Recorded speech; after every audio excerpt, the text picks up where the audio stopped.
আসসালামু আলাইকুম। আলহামদুলিল্লাহ, অনেক জায়গায় ঘোরাঘুরির পর ফাইনালি আমরা একটা জমির খোঁজ পাইলাম।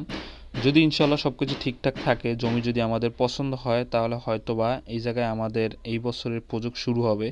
তো ইনশাল্লাহ আপনাদের সাথে বিস্তারিত এই ভিডিওতে শেয়ার করবো, সঙ্গেই থাক।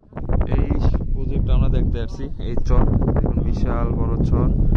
কিন্তু সমস্যা হয়েছে আপনার একটা, এটা হয়েছে এখন হয়েছে আর কি জোয়ার, ফুললি জোয়ার।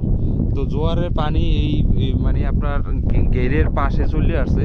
আর এই চর কিন্তু ওই আরো অনেক দূরে আছে, ঠিক আছে। চরের মানে যেন গভীর, আরো অনেক দূর থেকে, মানে এটা একটু ভিতর থেকে আপনার ইয়ারা গেটটা দেওয়া হয়েছে। আর গেট দেখুন কি শক্ত করে মজবুত করে দিচ্ছে আপনার, মানে মোটামুটি গেরে অনেক টাকা খরচা হবে। আর এই জায়গায় আপনার কাগজ দিয়ে দিচ্ছে আর নেট দিয়ে দিচ্ছে, যাতে করে আপনার যদি কোনো মানে জোয়ার টোয়ারের সমস্যা হয়, তাহলে এই যে কাগজ দিয়ে দিচ্ছে যাতে গামতে না পারে। আর যেই চড়া করে আপনি গেট দিছে, আমার মনে হয় না, যদি কপাল যদি খারাপ হয় তাহলে হইতে পারে। আর যদি সব কিছু ঠিকঠাক থাকে, আমার মনে হয় না যে এই গেট ছিঁড়ার সম্ভাবনা আছে। এখন দেখি, আমরা আসছি আমাদের বাড়ি এই যে এই সোজা, আমাদের বাড়িও কাছে। এই জায়গা থেকে আপনার মোটামুটি 40 মিনিট যদি আপনার ট্রলার চালায় তাহলে আমাদের বাড়ি। তো সেই জন্যই আর কি এই জমিটা আর কি দেখা। আর মানে মোটামুটি জমি শুকনা আছে, শুকিয়ে গেছে জমি। আর কত 7-8 দিন, হাইট গেলে 10 দিনের ভিতরে আপনার জমি শুকিয়ে যাবে, আপনার চাষবাস শুরু করা যাবে।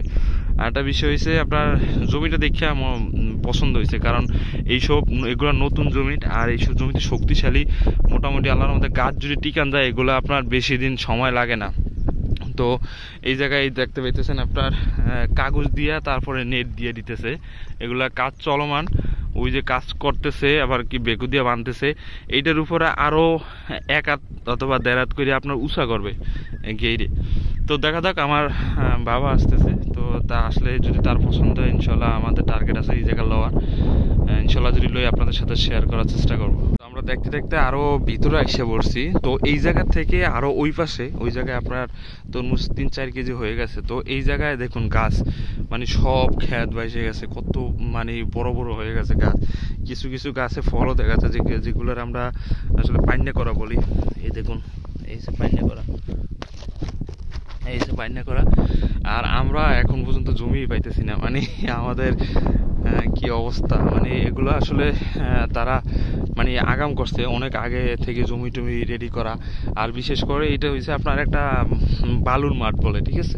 এটা বিশাল বড়, এখানে 200-300 কানি জমি হইবে। তো এটা টোটালি বালু, ঠিক আছে। আর একটা বিষয়, আপনার যদি বালুতে তরমুজ করেন, তাহলে একটা বিষয় আপনার মাথায় রাখতে হবে, সেটা হলো আপনার বালুতে যখন শীতের সময় আপনার বালুতে করলে তাতে কোনো সমস্যা হয় না। যখন আপনার আস্তে আস্তে গরম আসতে পারবে, তখন যদি আপনার বালুতে করেন তরমুজ, তখন আপনার গরমের তাপ আর বালু গরম হয়ে গেলে গাছ মরে যায়, ঠিক আছে। তো এখন যাতে শীতের মৌসুম, আর এখনো বালুটা তসতস আছে, সেই জন্য গাছের মানে সুন্দর, দেখুন কি সুন্দর গাছ সব জায়গায়, মানে বাইরে যেতে। আর 1 সপ্তাহের ভিতরে দেখবেন এই পুরা ক্ষেত আটা দেবে না, ক্ষেতের মধ্যে দিয়া পুরা ক্ষেত মানে বইয়া যাবে। তো তো ইনশাল্লাহ আমরা আমাদের এই পাশে একটা জমি আছে, তো ওইটা দেখতে আসছি। তো দেখি যদি ওটা যদি পছন্দ হয়, তাহলে আমরা হয়তো এই জায়গায় লইতে পারি। তো আপনাদের সাথে ইনশাল্লাহ শেয়ার করবো, দেখানোর চেষ্টা করবো।